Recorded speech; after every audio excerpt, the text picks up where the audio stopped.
వైఎస్ఆర్సీపీకి ఓటేస్తారని మనోహర్ అనే ఒక స్టూడెంట్ పైన, అదేవిధంగా సుమలత అనే ఒక మహిళ పైన నిర్దాక్షిణ్యంగా టీడీపీ క్యాడర్ అందరూ కూడా ఈరోజు వాళ్ళ ఇంటికి పోయి సుమలత అనే ఆమెను రోడ్లో ఈడ్చుకొని వచ్చి ఆమెను బాగా దాడి చేసి కొట్టి, అదేవిధంగా మనోహర్ అనే పిల్లోడు తన ఎడ్యుకేషన్ అంతా కూడా పూర్తి చేసుకొని వచ్చి ఇంట్లో ఉన్న ఒక సమయంలో టీడీపీ వాళ్ళందరూ వచ్చి మనోహర్ పైన, ఒక స్టూడెంట్ అయిన ఆ స్టూడెంట్ పైన దాడి చేయడం నిజంగా ఈరోజు వైఎస్ఆర్సీపీ పార్టీ పెనుకొండలో మేమందరం ఖండిస్తున్నాం.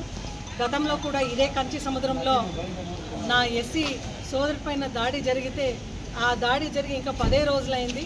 ఇప్పుడు బీసీల పైన దాడి చేస్తున్నారు. అంటే నిర్దాక్షిణ్యంగా ఇన్ని లోపల పోయి కొడుతున్నారు. ఎందుకమ్మా ఎందుకు ఇట్లా కొడుతున్నారు? మేమేం పాపం చేశామంటే, మీరు ఆ రోజు వైఎస్ఆర్సీపీకి ఓటేసినారు కదా, అదే మీరు చేసే పాపం అని చెప్పేసి ఈరోజు సుమలత అనే ఆడామేని మళ్ళా మనోహర్ అనే స్టూడెంట్ని కొడుతున్నారు. పెనుగొండ ప్రజలందరూ కూడా ఇది గమనించాలి. ఎందుకంటే బీసీ సంక్షేమ మంత్రిగా సవితమ్మ ఇక్కడ ఉంది. బీసీల పైన దాడి జరుగుతుంది, కుర్మోళ్ల పైన దాడి జరిగింది ఈరోజు కంచి సముద్రంలో. ఈరోజు సవితమ్మని ఒకటే అడుగుతున్నాను, బీసీ సంక్షేమం కోసం నువ్వు మంత్రిగా ఉండవు కదా, ఇదే కంచి సముద్రంలో ఇంటి లోపల నీ మనుషులు, టీడీపీ మనుషులు పోయి కొడుతున్నారు. దీనిపైన అసలు పోలీస్ స్టేషన్కి పోతే పోలీస్ స్టేషన్లో కూడా స్పందించుకోకుండా కేసు కట్టలేదు. వాళ్ళందరూ కూడా ఈరోజు మంత్రి ఇలాఖాలో ఆమె డైరెక్షన్స్ పైన పోలీసులు కూడా ఆమె మాట వినడం నిజంగా చాలా దురదృష్టకరం. ఎందుకంటే ఈ భారతదేశం పెద్ద ప్రజాస్వామ్యంకు చెందిన దేశం.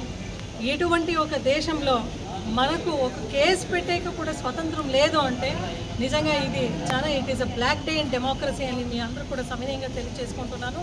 పోలీస్ వాళ్ళందరికీ కూడా చెప్తున్నాం, నిన్న జరిగిన సంఘటన అప్పుడే Penukonda government hospital to Hindupur government హాస్పిటల్కి రెఫర్ చేశారు. ఇంతవరకు కూడా ఎమ్మెల్సీ రిపోర్టు కూడా నాకు అందలేదు అని ఎస్ఐ గారు చెప్తున్నారు. దయచేసి డిఎస్పీ గారు, ఎస్పీ గారు మీరు కూడా దీనికి వెంటనే స్పందించాలి అని మీ అందరిని కూడా కోరుకుంటున్నాం.